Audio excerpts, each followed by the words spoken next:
ಅಸ್ಸಲಾಮು ಅಲೈಕುಮ್, ಎಲ್ರಿಗೂ ನಮಸ್ಕಾರ.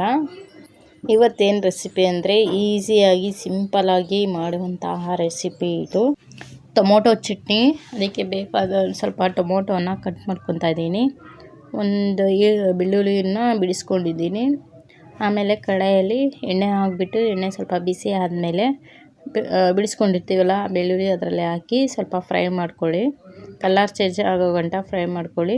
ಯಾರೆಲ್ಲ ನನ್ನ ವೀಡಿಯೋ ನೋಡ್ತಿದ್ದೀರೋ ಲೈಕ್ ಮಾಡಿ, ಶೇರ್ ಮಾಡಿ, ಸಬ್ಸ್ಕ್ರೈಬ್ ಮಾಡ್ಕೊಳ್ಳಿ. ಪಕ್ಕದಲ್ಲಿರುವಂತಹ ಬೆಲ್ ಬಟನನ್ನು ಕ್ಲಿಕ್ ಮಾಡಿ. ಆಮೇಲೆ ಒಣಮೆಣ್ಸಿನ್ಕಾಯಿ ಅದನ್ನು ಹಾಕ್ಬಿಟ್ಟು ಅದು ಸ್ವಲ್ಪ ಫ್ರೈ ಮಾಡ್ಕೊಳ್ಳಿ. ಆಮೇಲೆ ಟೊಮೊಟೊ ಕಟ್ ಮಾಡ್ಕೊಂಡಿರ್ತೀರಲ್ಲ ಅದು ಕೂಡ ಅದರಲ್ಲಿ ಸೇರಿಸಿ ಚೆನ್ನಾಗಿ ಫ್ರೈ ಮಾಡಿ ಒಂದು 2 ನಿಮಿಷ. ಆಮೇಲೆ ಜೀರಿಗೆನ ಹಾಕ್ಕೊಳ್ಳಿ ಸ್ವಲ್ಪ. ಆಮೇಲೆ ರುಚಿಗೆ ತಕ್ಕಷ್ಟು ಉಪ್ಪು ಕೂಡ ಸೇರಿಸ್ಕೊಳ್ಳಿ. ಚೆನ್ನಾಗಿ ಫ್ರೈ ಮಾಡಿ ಅದರಲ್ಲೇ ಎಣ್ಣೆನೆಲ್ಲ. ಆಮೇಲೆ ಒಂದು ಪ್ಲೇಟ್ ಮುಚ್ಚಿದರೆ ಎಲ್ಲ ಅದರಲ್ಲೇ ಬೆಂದುಬಿಡುತ್ತೆ. ಟೊಮೊಟೊನು ಬೇಗ ಬೆಂದುಬಿಡುತ್ತೆ. ಆಮೇಲೆ ಸ್ವಲ್ಪ ಹಾಗೆ ಕೈ ಆಡಿಸ್ಬಿಟ್ಟು ಸ್ವಲ್ಪ ಕೂಲ್ ಆಗೋದಕ್ಕೆ ಬಿಡಿ. ಕಂಪ್ಲೀಟ್ಲಿ ಕೂಲ್ ಆಗಬೇಕು ಅದು. ಆಮೇಲೆ ಒಂದು ಮಿಕ್ಸರ್ ಜಾರಲ್ಲಿ ಅದರಲ್ಲಿ ಸೇರಿಸ್ಕೊಂಡು ರುಬ್ಕೊಂಡ್ರೆ ಆಗೋಯ್ತು ಫ್ರೆಂಡ್ ಟೊಮೊಟೊ ಚಟ್ನಿ. ಈ ವಿಡಿಯೋ ಇಷ್ಟ ಆದರೆ ಲೈಕ್ ಮಾಡಿ, ಶೇರ್ ಮಾಡಿ, ಸಬ್ಸ್ಕ್ರೈಬ್ ಮಾಡ್ಕೊಳ್ಳಿ ಫ್ರೆಂಡ್ಸ್. ತುಂಬ ಚೆನ್ನಾಗಿರುತ್ತೆ ಇದು.